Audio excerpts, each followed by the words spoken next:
ড্যানফোর্স pressure সুইচটিকে আমরা এখন check করব এই কম্পিউটারটির মাধ্যমে। তো এই জন্য আমাদের প্রয়োজন একটি এই ডাবল চেম্বার গেজ মিটারটি দিয়ে চেক করব। তো এখানে দেখেন এই যে মাঝখানে যে লাল অংশটি আছে এটা হলো পিএসআই এর অংশ, আর আমাদের এটা সেটিংটা আমরা যদি এটা খুলি এটার সেটিংটাও পিএসআইতেই আছে, বারেও আছে পিএসআইও আছে। আমরা পিএসআইটা ব্যবহার করব।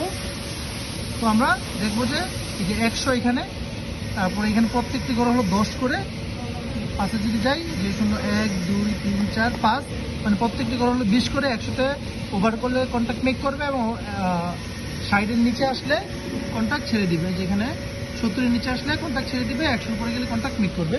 তো আমরা এখন এটাকে চেক করব। প্রথমে আমরা একটি হোসকে এটার সাথে কানেক্ট করি।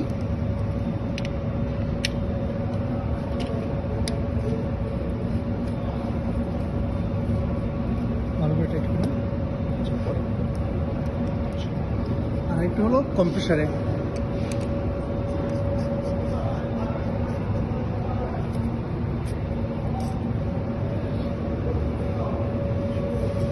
কম্প্রেসার লাইটটি টাইট করা হয়ে গেছে।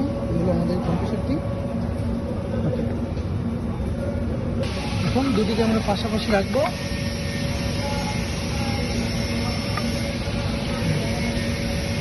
তো এর জন্য এই যে সুইচটি রয়েছে এটাকে অফ করে দেবো, এটাকে অন করে দেবো। এটাকে অন করে যদি দেই এই যে কম্প্রেসারে যে হাওয়াটি আছে প্রেশারটা আসে এই হাউজের মাধ্যমে এটাতে চলে যাবে যদি এটা অন থাকে।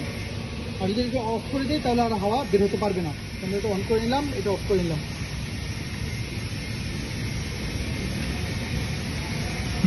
অন করো।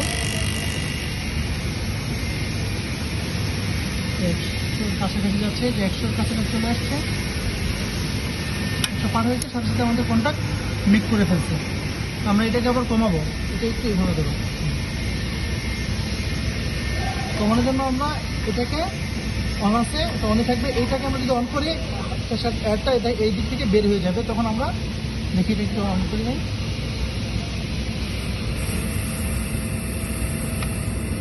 প্রেশার 100 থেকে নামতেছে।